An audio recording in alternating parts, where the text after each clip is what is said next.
things really mean. What's the truth about Mother Goose? Turn these pages and you'll see. We'll get the truth, the facts forsooth. Solve this age-old mystery. Little Jack Horner sat in a corner, eating his Christmas pie.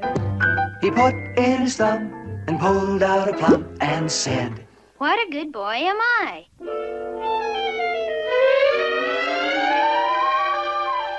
According to the facts, the history of this little rhyme goes back to 16th century London.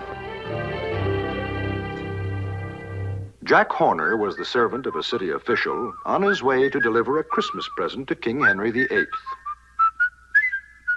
In those days, it was a custom when bringing presents to the king to put them in a pie. And these presents, as Jack Horner knew, were usually something of great value.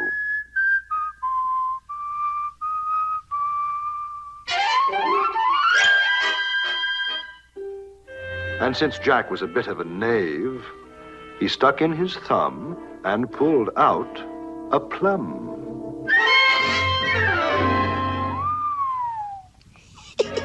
Which happened to be the deed to a valuable estate.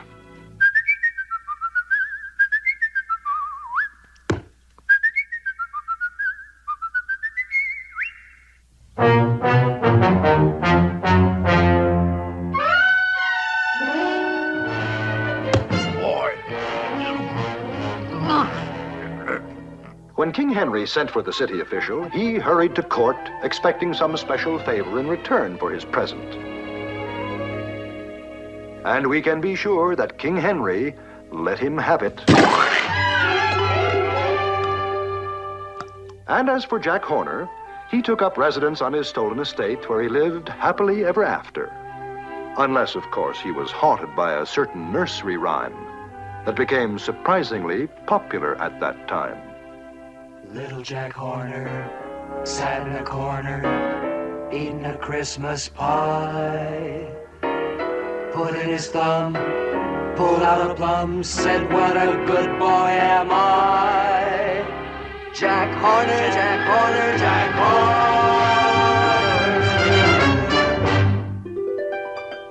Horner. Mary, Mary, quite contrary, how does your garden grow?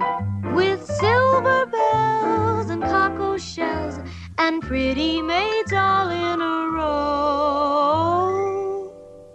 The Mary in this old rhyme was Mary Stuart, Queen of Scotland, who came from France to take over the throne of Scotland, bringing with her the gay French ways, extravagant tastes, and a love of frivolity. Such conduct was frowned upon by the dour Scots, who believed in preserving the stern dignity of the court. And therefore, Mary was considered quite contrary. The silver bells refer to the elaborate decoration on her dresses, and her love of exotic foods, such as cockles, account for the cockle shells. And the pretty maids all in a row were her ladies-in-waiting. But behind this playful little rhyme lies one of the most sinister and tragic stories in all history. 4 years after her arrival in Scotland, she married Lord Darnley, a selfish weakling whom Mary soon came to despise. And the beautiful queen turned her attentions to a French poet who lost his head completely when the dour Scots interfered. Then followed a romance with a court musician. But this, too, ended on a tragic note when the infuriated Darnley interfered. Then came the Earl of Bothwell.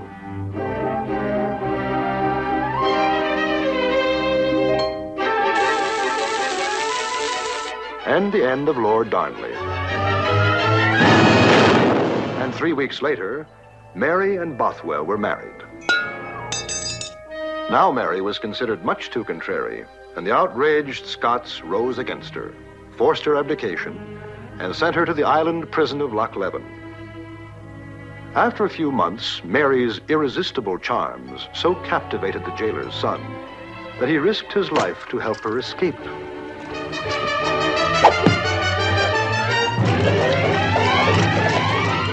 Then, in an attempt to regain the throne, Mary organized a sizable army, which was defeated after a violent battle.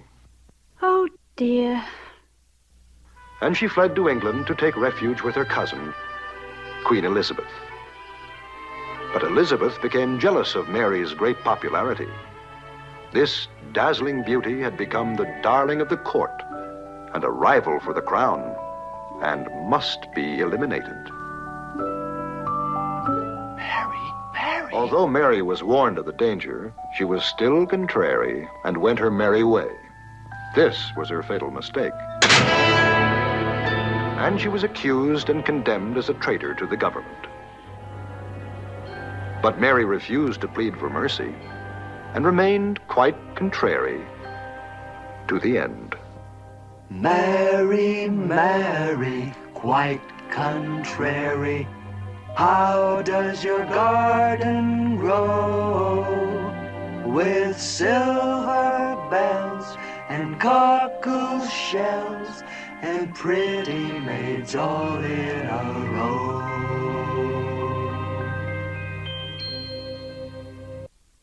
London Bridge is falling down, falling down, falling down.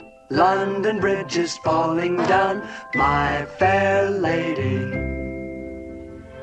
The history behind this famous nursery song is the story of old London Bridge. A story which begins in 1176, when it was decided to build a permanent bridge of stone to unite North and South London.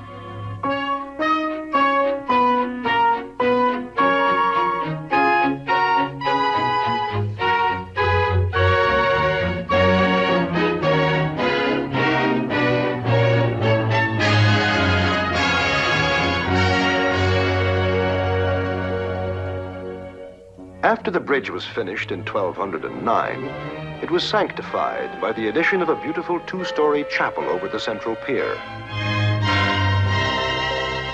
And rows of elaborately designed houses were added over the length of the bridge, transforming the plain Gothic structure into a thing of such picturesque beauty that it was acclaimed one of the wonders of the world.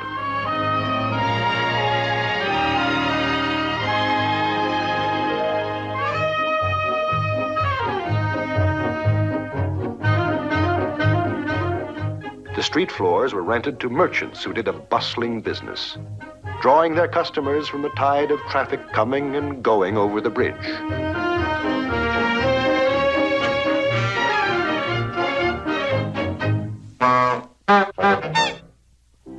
The upper stories of the bridge houses were elaborately furnished apartments with projecting bay windows and rooftop balconies, where residents could enjoy the invigorating air off the river and contemplate the spectacular view.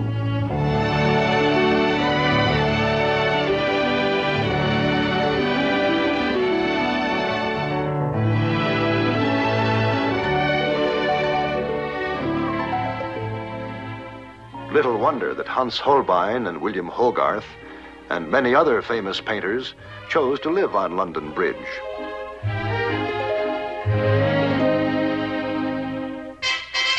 On one occasion, a tournament was held on the bridge, and spectators crowded every available space to watch two knights prove their courage in glorious combat.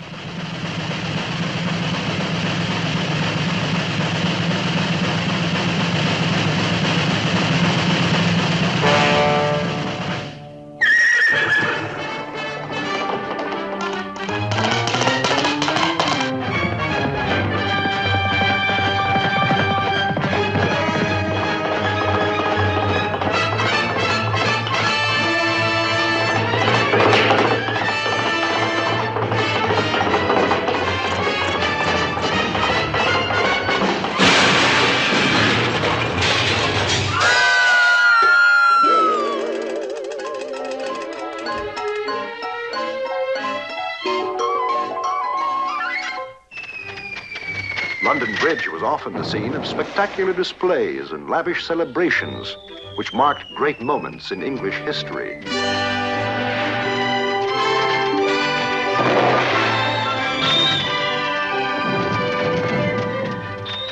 While living on London Bridge was both grand and glamorous, there were times when it was equally hazardous. Now and then, a cargo ship would break away from its moorings, and a bowsprit would come crashing through a window.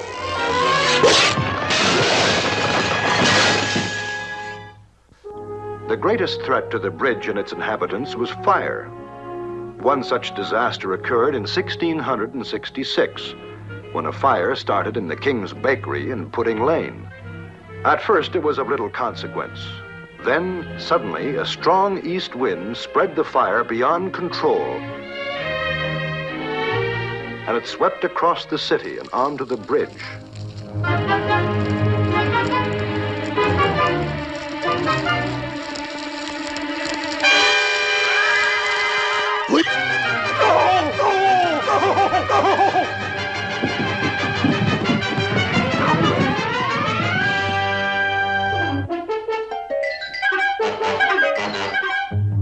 This was the famous Great Fire of London, which reduced the world's largest city to a vast panorama of ashes and charred rubble, and left London Bridge a bare and blackened ruin.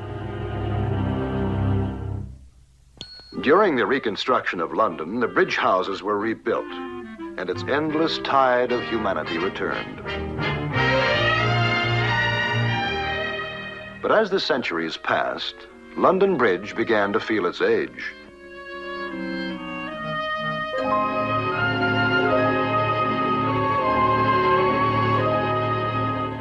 A lot of water had passed under the old bridge, undermining its foundations.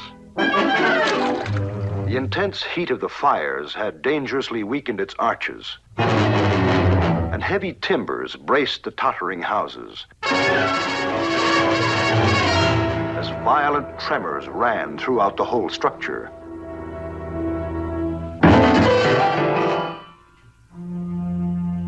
The once magnificent bridge, which had been the pride of London and proclaimed as one of the wonders of the world, was declared a public nuisance and was ridiculed in rhyme and song.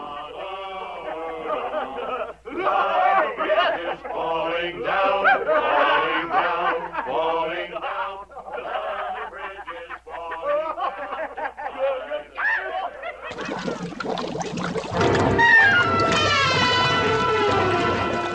Finally, on July the 4th, 1823, the death warrant of the old bridge was signed, and it was demolished. And a new bridge was built in its place, the London Bridge, which stands today. But the original London Bridge still lives on in the famous old nursery song. London Bridge is falling down, falling down, falling down. London Bridge is falling down, my fair lady. Shake and quake, oh London Bridge, have a ball till your arches fall. Jump and jive, oh London Bridge, my fair lady. And that's the truth about Mother Goose. The whole truth? The absolute historical truth? Well, as far as we know, that's the truth about Mother Goose. Now you've solved the mystery. That's all we know, that's all the show. We'll close our book of history.